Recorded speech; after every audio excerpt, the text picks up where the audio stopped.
அனைவருக்கும் அன்பு வணக்கம். கடல் அலைகள், பொன்மணல், புனித யாத்ரிகர்களின் நம்பிக்கை, ராமேஸ்வரம் பள்ளிவாசல் தெரு, இவையெல்லாம் ஒன்று கலந்த உருவம் நீ. என் அன்னையே, ஸ்வர்க்கத்தின் ஆதரவு கரங்களாய் எனக்கு நீ வாய்த்தாய். போர்க்கால நாட்கள் என் நினைவிற்கு வருகின்றன. வாழ்க்கை ஒரு அரைக்குவலாய் அமைந்த கொந்தளிப்பான காலம் அது. கதிரவன் உதிர்ப்பதற்கு பல மணி நேரம் முன்பே எழுந்து நடக்க வேண்டும் வெகு தூரம். கோயில் அடியில் குடியிருந்த ஞானாசிரியரிடம் பாடம் கற்க செல்ல வேண்டும்.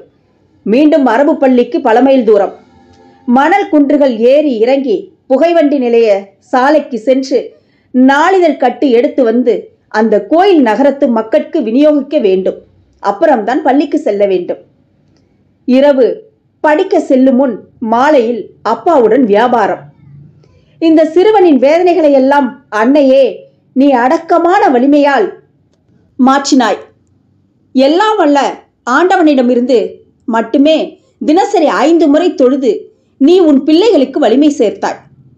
தேவைப்பட்டவர்களுடன் உன்னிடம் இருந்த சிறந்தவற்றை நீ பகிர்ந்து கொண்டாய். நீ எப்போதும் கொடுப்பவளாகவே இருந்தாய். இறைவன் மீது வைத்த நம்பிக்கைகளையும் சேர்த்தே எதையும் நீ கொடுத்தாய். எனக்கு 10 வயதாக இருந்தபோது நிகழ்ந்தது நன்றாக நினைவில் நிற்கிறது. ஒரு பௌர்ணமி நாள் இரவு அது. என் உடன் பிறந்தார் பொறாமை கொள்ள நான் உன் மடியில் படுத்திருந்தேன். என் உலகம் உனக்கு மட்டுமே தெரியும் என் அன்னையே. நள்ளிரவில் நான் கண் விழித்தேன். என் முழங்கால் மீது உன் கண்ணீர் துளிப்பட்டு, உன் பிள்ளையின் வேதனை உனக்குத்தானே தெரியும் தாயே. உன் ஆதரவு கரங்கள் என் வேதனையை மென்மையாய் அகற்றின. உன் அன்பும் ஆதரவும் நம்பிக்கையும் எனக்கு வலிமை தந்தன. அதை கொண்டே நான் இந்த உலகை அச்சமின்றி எதிர்கொண்டேன்.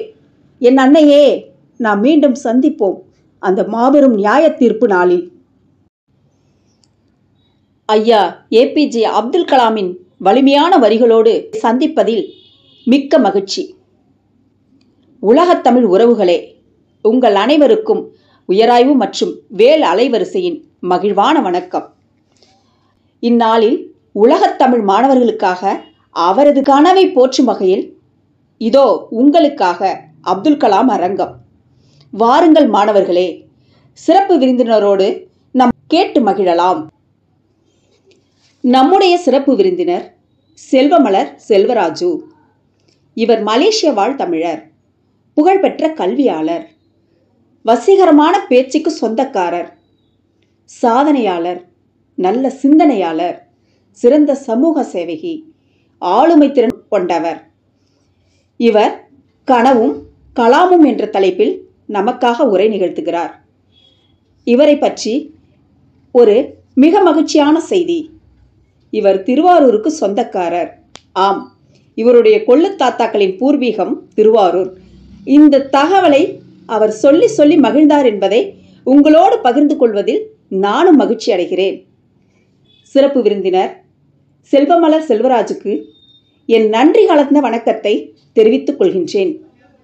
ஆன்றோர்கள், சான்றோர்கள், பயனர்கள் அனைவருக்கும் என் மகிழ்வான வணக்கம்.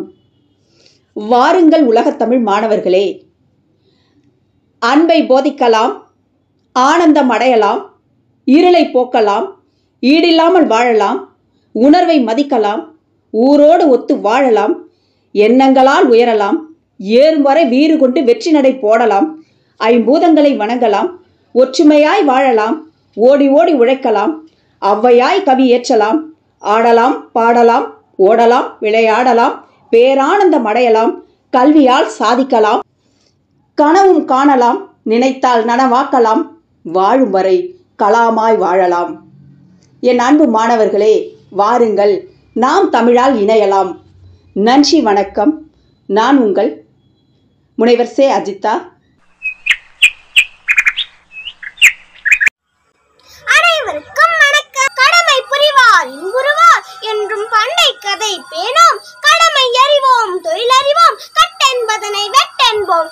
மடமை, சிறுமை, துன்பம், பொய், வருத்தம், நோவு மற்றி வைப்போர் கடமை நினைவு தொலைந்திங்க கலியுரை என்றும் வாழ்குவோமே எனும் மகா கவி பாரதி கடமை எனும் கவி புனைந்ததே ஐயா கலாம் இருக்குதானோ என்றென்னும் வண்ணம் தன் வாழ்நாள் முழுவதையும் தேசத்திற்கு கடமையாற்றிய காலத்தால் கடந்திட முடியா ஓர் காவிய நாயகனாம் ஏபிஜே அப்துல் கலாம் ஐயாவை பற்றி பேச வந்துள்ளேன். நான் அமிழ்தினி. இந்தியாவின் தலை சிறந்த விஞ்ஞானி, மாபெரும் தொழில்நுட்ப வல்லுநர், இந்தியாவின் 11வது குடியரசுத் தலைவர், இந்திய ஏவுகணை நாயகன், இந்திய விஞ்ஞான வளர்ச்சியின் தந்தை, சிறந்த ஆசிரியர், அனைவராலும் மதிக்கத்தக்க அற்புதமான பேச்சாளர் மற்றும் வருங்கால இளைஞர்களின் முன்மாதிரி என எல்லோராலும் போற்றப்படுகின்ற பாரத ரத்னா ஏபிஜே அப்துல் கலாம் ஐயா அவர்கள் தமிழகத்தின் கடைக்கோடியாம் ராமேஸ்வரத்தில் பிறந்து இந்தியாவின் முதல் குடிமகனாம் குடியரசுத் தலைவராய் உயர்ந்தவர். இவர் பயணித்த நீண்ட நெடும் தூரத்தில் உண்மையும் உழைப்பும் விடாமுயற்சியும் தன்னம்பிக்கையும் உடன் பயணித்தது என்றால் அது மிகையாகாது. இயற்பியலில் அறிவியல் இளங்கலை பட்டம், விண்வெளி பொறியியல் பட்டம் மற்றும் பட்ட மேற்படிப்பு என பயின்றவர் 1960 இந்திய வானூர்தி அபிவிருத்தி அமைத்தல் பிரிவில் விஞ்ஞானியாக தன்னுடைய ஆராய்ச்சி வாழ்க்கையை துவங்கினார். சுமார் 40 ஆண்டு காலம் தன் வாழ்க்கை முழுவதையும் இந்திய விண்வெளி ஆராய்ச்சி கூடத்தில் அர்ப்பணித்து ராணுவத்திற்கு சிறிய ரக ஹெலிகாப்டர், துணைக்கால் ஏவுகணை, ரோகிணி என்ற துணைக்கால் ஏவுகணை செலுத்தியது, பொக்ரான் அணு ஆயுத சோதனை என சுமார் 5 ஏவுகணை திட்டங்களில் பணிபுரிந்து வியத்தகு சாதனை புரிந்துள்ளார். இந்தியாவின் ராணுவ ராக்கெட் படைப்பின் பிதாவான இவர் 2002ஆம் ஆண்டு பாரத நாட்டின் மிகப்பெரிய முதன்மை பதவியான குடியரசுத் தலைவராய் தேர்ந்தெடுக்கப்பட்டு மக்களின் ஜனாதிபதி என மகுடம் சூட்டப்பட்டார். நேர்மையும் ஒழுக்கமும் மனித நேயமும் கொண்ட இவரை பற்றி பேசுவதில் பெருமகிழ்ச்சி கொள்கிறோம். பரித்தோம்பி காக்க ஒழுக்கம், தெரித்தோம்பி தேரினும் மக்தே துணை. ஐயன் வள்ளுவரின் ஒழுக்கமுடைமை எனும் குரல் சொல்லும் இம்மைக்கும் மறுமைக்கும் துணையாவது ஒழுக்கமே என்பதனை அறிந்து அதன்படியே வாழ்ந்து உயர்ந்தவர் இந்த ஏவுகணை நாயகன். பிருத்வி ஏவுகணை, நாக் ஏவுகணை, அக்னி ஏவுகணை, ஆளில்லா விமானம் என எண்ணற்ற சாதனைகளை நிகழ்த்திய இவர் விண்ணில் செலுத்திய ஏவுகணைகளால் இந்தியாவை இழப்பமாக எண்ணிய எதிரி நாடுகளை நடுநடுங்க வைத்தன. இவர் பொக்ரானில் போட்ட அணுகுண்டின் சத்தத்தில் சில வல்லரசு நாடுகளின் வாழ்வறைகள் செவிடாகிவிட்டன. இவர் பாரத ரத்னா விருது, பத்ம விபூஷன் விருது, ஆர்யா பட்டா விருது, நேரு விருது, பிரகாஷ் பூஷன் விருது, 23 பல்கலைக்கழகங்களில் டாக்டர் ஆஃப் சயின்ஸ் என்ற விருது என எண்ணற்ற விருதுகளை பெற்றவர். ஜனாதிபதியாய் தான் தேர்ந்தெடுக்கப்படும் முதல் நாள் வரை ஓர் ஆசிரியராய் கடமையாற்றி அவர் செல்லும் இடமெல்லாம் மாணவர்களிடையே உரையாற்றுவதையே தன் விருப்பமாக கொண்டார். குழந்தைகளை கனவு காணுங்கள் என்று உயரிய கனவுகளை காண செய்த கலாம் இளைய தலைமுறையை எங்கிருந்து மீட்டெடுக்கலாம் என்பதனை நன்கு அறிந்து தன் இறுதி மூச்சு பிரியும் வரை மாணவர்களிடையே உரையாற்றிக் கொண்டிருந்தார். பிறப்பு ஓர் சம்பவமாக இருக்கலாம், ஆனால் இறப்பு ஓர் சரித்திரமாக இருக்க வேண்டும். பிறப்பு ஓர் சம்பவமாக இருக்கலாம், ஆனால் இறப்பு ஓர் சரித்திரமாக இருக்க வேண்டும் என சொன்னதற்கு இணங்க வாழ்ந்தும் காட்டினார் கலாம். அவரது கனவை நினைவாக்க இளைய தலைமுறைகளாகிய நாம் பாடுபடுவோம் பாடுபடுவோம் பாடுபடுவோம் என்று சொல்லி நல்ல வாய்ப்பிற்கு நன்றி பாராட்டி விடைபெறுகிறேன். நன்றி, வணக்கம். இந்த அருமையான நிகழ்ச்சியை ஏற்பாடு செய்திருக்கும் அஜிதா அவர்கள் மற்றும் வேல் அறக்கட்டளையின் சார்பில் அனைவரையும் இந்த கலாம் அரங்கத்திற்கு வருக வருக என வரவேற்கிறோம். ஈரடி குரலுக்கு இலக்கணமாய் வாழ்பவர், தான் எனும் அகங்காரம் இல்லாதவர், தான் உற்ற பணியின் கண் செருக்கேதும் இல்லாதவர், பதவியில் பழகுதலில் பகிட்டேதும் இல்லாதவர். இவ்வாறு எளிமையின் அடையாளமாய் இருப்பவர் தான் பிரைமஸ் வெல்னஸ் எனும் நிறுவனத்தின் தலைமை நிர்வாக அதிகாரியாக பணியாற்றி வரும் மாலா அம்மா அவர்கள். புகழ்பெற்ற கல்வியாளர், HRDF அங்கீகாரம் பெற்ற பயிற்றுனர், மிகச்சிறந்த பேச்சாளர், பல்வேறு துறைகளிலும் 15 ஆண்டுகளுக்கு மேலாக பணியாற்றிய பெருமைக்குரியவர், மிக உயரிய பதவிகளை அலங்கரித்தவர், மிக நுணுக்கமான அணுகுமுறைகள் கொண்டு சிறந்த வழிகாட்டியாக மை ஸ்கில்ஸ் ஃபவுண்டேஷன் என்னும் அமைப்பின் உருவாக்கத்திற்கு கருவியாக செயல்பட்டவர். முதன் மந்திரியின் துறை தொடங்கி பல்வேறு துறைகளின் தலைமை பொறுப்பை சிறு வயதிலேயே ஏற்றவர். தற்போது மாலா அம்மா அவர்கள் தற்போது மாலா அம்மா பணியாற்றி வரும் நிறுவனத்தின் மூலம் 300க்கும் மேற்பட்ட ஏழை பெண்கள் சுய தொழில் முனைவோராக உருவாகி வருமானம் ஈட்டி வருகின்றனர். ஏழை எளிய மக்களையும் சாதனையாளராக மாற்ற இயலும் என இவ்வுலகிற்கு தெரியப்படுத்துதலே இவரின் தலையாய பணி.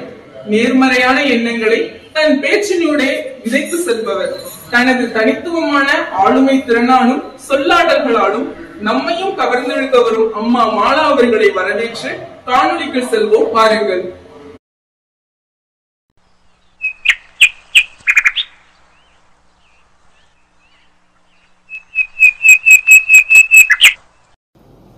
அனைவருக்கும் வணக்கம். என் பெயர் செல்வமலர் செல்வராஜு. மலேசியாவிலிருந்து உங்ககிட்ட எல்லாம் பேசிட்டு இருக்கிறேன். முதல்ல அப்துல் கலாம் ஐயாவை பத்தி பேசணும் அப்படின்னு டாக்டர் அஜிதா சொல்லும் போது எனக்கு உடனே என்ன சொல்றதுன்னு தெரியல. அப்புறம் அவங்க ஒரு வார்த்தை சொன்னாங்க, உங்களால பேச முடியுமா அப்துல் கலாமை பத்தி அப்படின்றது. ஐயாவை தெரியாத ஆளே இருக்க முடியாது. அந்த வகையில மலேசியாவிலையும் சரி, உலகளாவிய எல்லா தமிழர்கள் எங்கெல்லாம் இருக்கிறாங்களோ அந்த இளைஞர்கள் மனதை நிச்சயமாக ஐயா தொட்டிருக்காரு அப்படின்றதுதான் சொல்ல முடியும். எனக்கு இன்னைக்கு அவரை பத்தி சொல்றதுல பல விஷயங்கள் இருக்குது. நீங்க நிச்சயமா இளைஞர்கள் மாணவர்கள் எல்லாம் படிச்சிருப்பீங்க, பல்கலைக்கழகத்துல படிச்சிருப்பீங்க, பள்ளிகள்ல படிச்சிருப்பீங்க, புத்தகத்துல படிச்சிருப்பீங்க. ஆனா என்னுடைய பயணம் அப்துல் கலாம் ஐயா அப்படின்னு சொல்லும் போது என்னுடைய காலகட்டத்திலே தொடங்கியது. அந்த நேரத்துல பாத்தீங்க அப்படின்னா அக்னி சிறகுகள் அப்படின்ற புத்தகத்தை விங்ஸ் வித் ஃபயர்னு சொல்லி ஆங்கிலத்திலேயே நான் படிச்சிருக்கிறேன், தமிழ்லயே நான் படிச்சிருக்கிறேன். முதல்ல அதை படிக்கும் பொழுது எனக்கு என்ன ஒரு குழப்பம் வந்தது அப்படின்னா, ஐயா என்னென்னமோ இப்படி விஞ்ஞானத்திலயும் சரி அறிவியலும் சரி அந்த அளவுக்கு அதையும் எழுதியிருப்பாரு அந்த புத்தகத்துல. அவர் எவ்வளோ சிரமங்களை அவர் பட்டிருக்கிறாரு அப்படின்றது அது அழகாக அவர் அது சொல்லியிருப்பாரு. முக்கியமா நான் மாணவர்களுக்கும் சரி இளைஞர்களுக்கும் என்ன சொல்றேன் அப்படின்னா, அந்த புக்கை படிச்ச பிறகு அவர் மாதிரி ஒரு இன்ஜினியரா ஆகணும், அவர் மாதிரி ஒரு பெரிய ஏரோஸ்பேஸ் வல்லுநரா ஆகணும் அப்படின்றதெல்லாம் சத்தியமா எனக்கு உதிர்க்கல. அந்த சிந்தனை எனக்கு வரல. ஆனா எனக்கு ஒரு விஷயம் அப்படின்னு பாத்தீங்க அப்படின்னா, இப்படியும் ஒரு மனிதன் இருந்திருக்கிறாரு அப்படின்னு சொல்லும் பொழுது அப்பதான் ஒரு சிந்தனை வந்தது. ஏன் நம்ம அவர் மாதிரி ஆக முடியாது, ஏன் அவருடைய சில விஷயங்களை நம்ம பின்பற்றக்கூடாது நம்ம வாழ்க்கையில அப்படின்றது. எனக்கு அவர்கிட்ட பிடித்ததே என்ன அப்படின்னு பாத்தீங்கன்னா, ஒரு சாதாரண ராமேஸ்வரத்துல பிறந்து அது ராமேஸ்வரத்து தனுஷ்கொடி என்ற ஒரு கிராமத்துல வளர்ந்து ஒரு கட்டுக்கோப்பான குடும்பத்துல ஒரு சின்ன குருவி கூடு மாதிரி இருந்து திடீர்னு ஒரு ஜனாதிபதி ஒரு பிரசிடென்ட் அப்படின்னு சொல்லும் பொழுது நமக்கு எல்லாமே ஒரு பூரிப்பாவும் இருக்குது, வியப்பாவும் இருக்குது. அந்த வகையில இளைஞர்களாகிய நம்ம சேத்துலதான் தாமரை முளைக்கும் அப்படின்னு சொல்லுவாங்க. என்னுடைய பின்னணியும் ஏறக்குறைய அப்படிதான். ஒரு கஷ்டப்பட்ட சூழ்நிலையில இருந்து வந்த பொண்ணுதான் நானும். அப்ப நான் எப்போதுமே என்ன அப்துல் கலாம் ஐயா அளவுக்கு நம்ம சாதிக்க முடியாட்டியும் ஓரளவுக்கு எட்டி பிடிக்க முடியும்ங்கிறத அந்த நம்பிக்கை ஐயா கொடுத்தாரு. சோ அவர் பல விஷயங்கள் சொல்லியிருக்கிறாரு பாருங்க. அதுல ஒண்ணு எனக்கு ரொம்ப பிடிச்சது அப்படின்னா, நீ உன் தாய் கிட்ட you came through your mother but you are not from her அப்படின்னு சொல்லியிருக்கிறாரு. அதாவது உன் அம்மா மூலியமா நீ வந்திருக்கிற பூமிக்கு, நீ பிறந்திருக்கிற, ஆனா நீ யாருகிட்ட இருந்து அப்ப யூனிவர்ஸ் சொல்றாரு.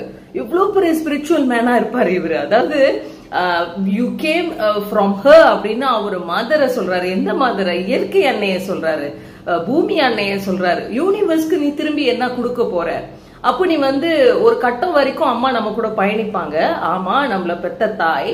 ஒரு கட்டம் வந்த பிறகு அம்மா நம்மளை விட்டு பிரியற நேரம் நிச்சயம் வரும். அப்போ ஒரு இளைஞர்கிட்ட அவர் என்ன சொல்ல வருகிறாரு அப்படின்னு பார்க்கும் பொழுது நான் எப்படி பாக்குறேன் அப்படின்னா, நீ நீ அடுத்த கட்டம் போகணும், நீ இந்த யூனிவர்ஸ்ல என்ன கொடுக்க போற அந்த கேள்வியை நீ உன்கிட்ட முன் வைக்கிறாரு. நீ என்னத்த செய்ய போற? அது நம்ம தமிழ்ல சொல்லணும்னா நீ என்ன கிழிக்க போற? அதாவது வாழ்க்கையில பிறந்துட்ட வளர்ந்துட்ட என்ன பண்ணிக்கிட்டு இருக்கிற அப்படின்றதுதான் அவர் முன் வைக்கிறாரு அப்படின்றத நான் நினைக்கிறேன். இது என்னுடைய தனிப்பட்ட கருத்து, நான் எப்படி பாக்குறேங்கிறது.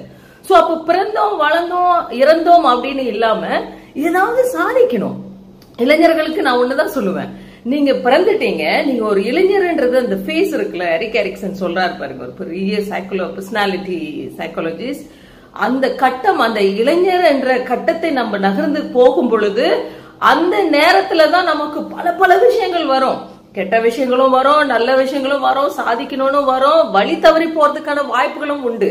அப்போ அந்த இடத்துல நீங்க மனம் தளரக்கூடாது. அந்த இடத்துல நீங்க நின்று என்ன செய்யணும் அப்படிங்கறத வந்து நீங்க கொஞ்சம் கூர்ந்து கவனிச்சீங்க அப்படின்னா நிச்சயமாக நம்ம நினைக்கிற அந்த டெஸ்டினியை நம்மளால நிச்சயமாக அடைய முடியும். சோ அந்த வகையில ஐயா சொன்னது வந்து முற்றிலும் உண்மை. நீ யூனிவர்ஸ்க்கு என்ன செய்ய போற, இந்த உலகத்துக்கு நீ என்ன செய்ய போற, அவரு எவ்வளவு சாதிச்சிருக்கிறாரு பாருங்க. இன்னொரு விஷயம் எனக்கு அவரு சொன்னதுல பிடிச்சது வந்து ஆஃப்கோர்ஸ் கனவை பத்தி அவர் நிறைய சொல்லியிருக்கிறாரு. ஒன்னு தூங்க விடாதது கனவு, அதெல்லாம் சொல்லியிருக்கிறாரு. நான் எப்படி அதை பாக்குறேன் அப்படின்னா, அவரு கனவுன்னு சொல்லும் போது முதல்ல இளைஞர்கள் வந்து உங்களோட சக்தியை உணர்றீங்களா? அவர் வந்து கனவுன்னு சொல்லும் போது சும்மா ஏதோ கனவு காணுங்க அப்படின்னு அவர் சொல்லல. நீங்க உங்களுடைய சக்தியை நம்ம உணர்றோமா, நம்மனால முடியும் அப்படிங்கறத உணர்றோமா?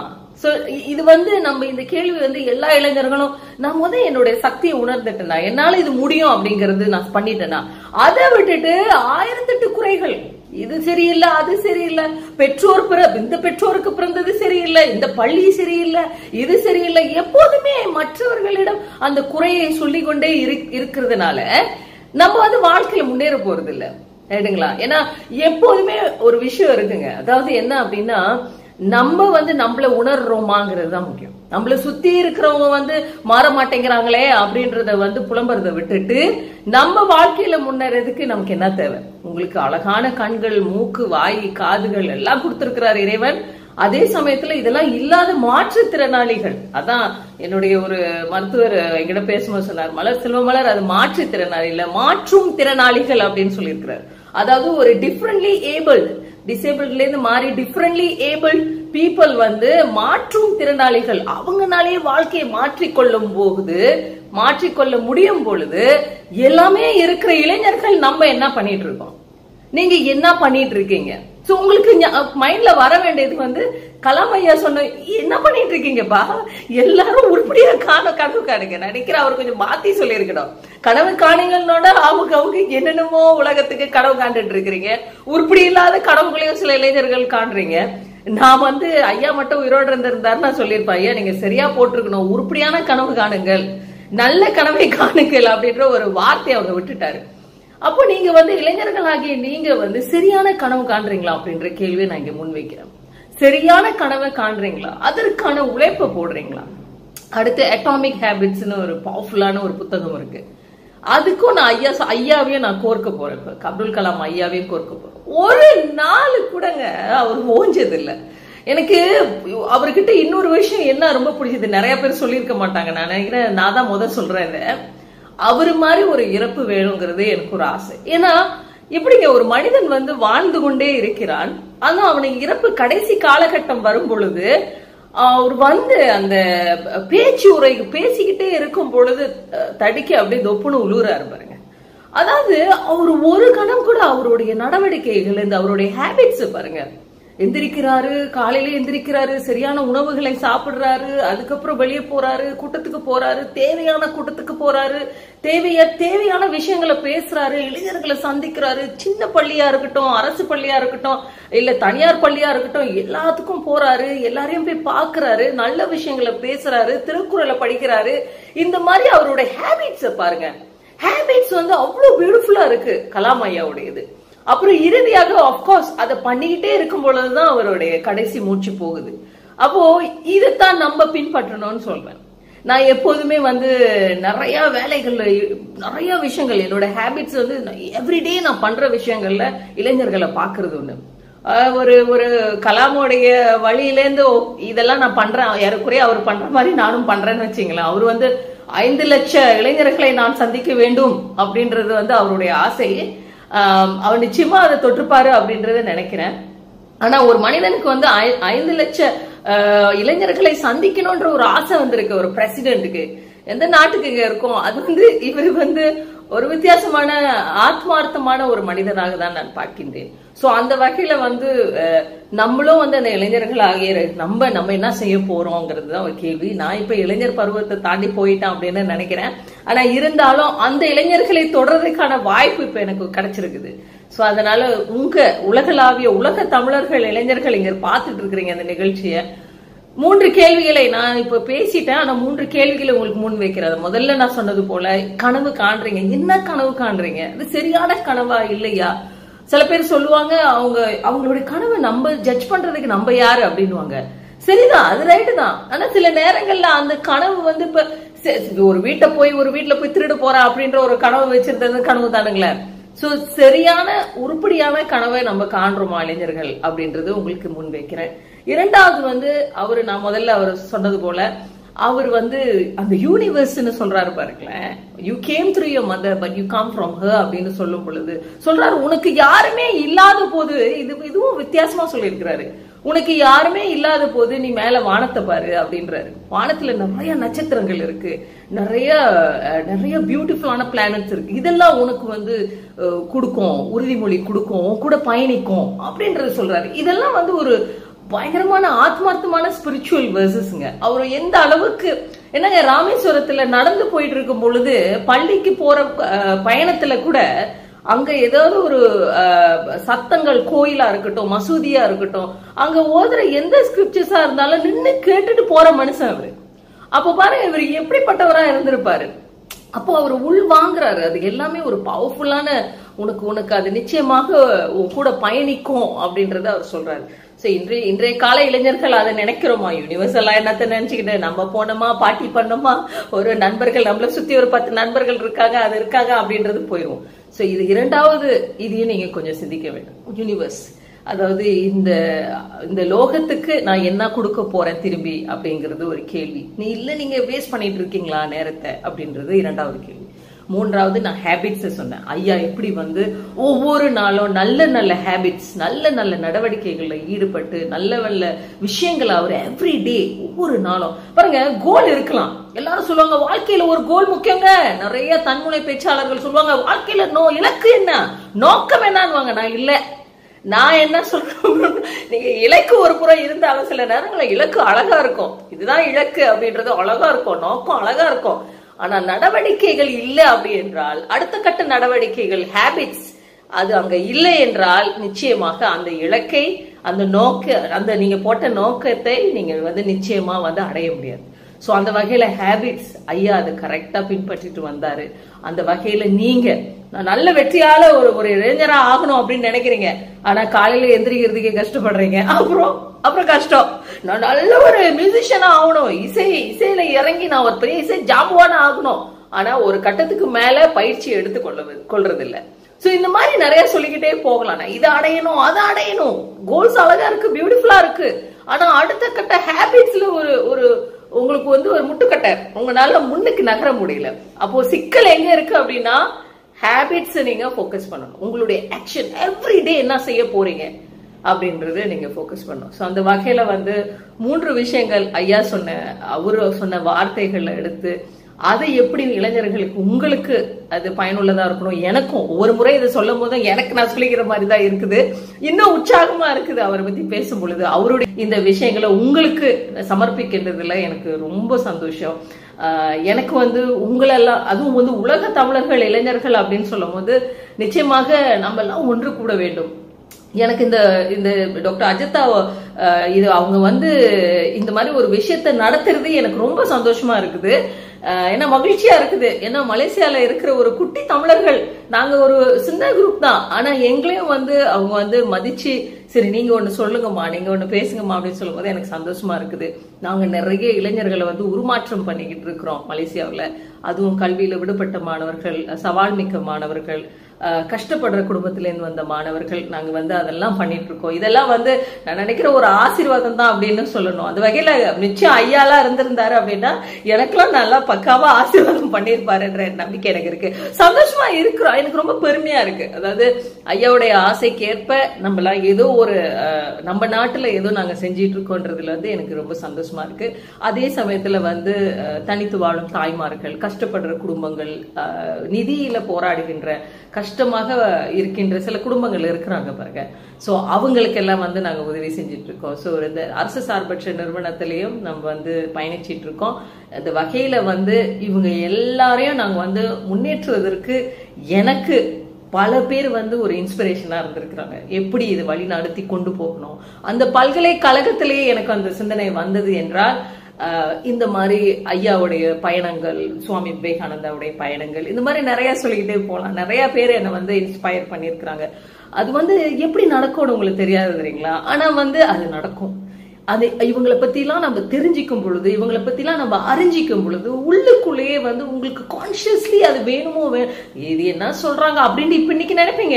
ஆனா இந்த செவி காது கொடுத்து கேக்குறீங்களா இந்த விஷயங்கள்லாம், இது போயிட்டு நேரா மனசுல உட்காந்து ஏதாவது ஒரு வகையில வந்து ஸ்டீவ் ஜாப்ஸ் சொல்றாரு பாருங்க, கனெக்டிங் த டாட்ஸ். அந்த டாட்ஸை எங்கேயாவது போய் கனெக்ட் பண்ணி திடீர்னு வருவேன். இப்ப நான் பாருங்க யூனிவர்சிட்டியில படிச்சேன் நான் அக்னி சிறகுகளை.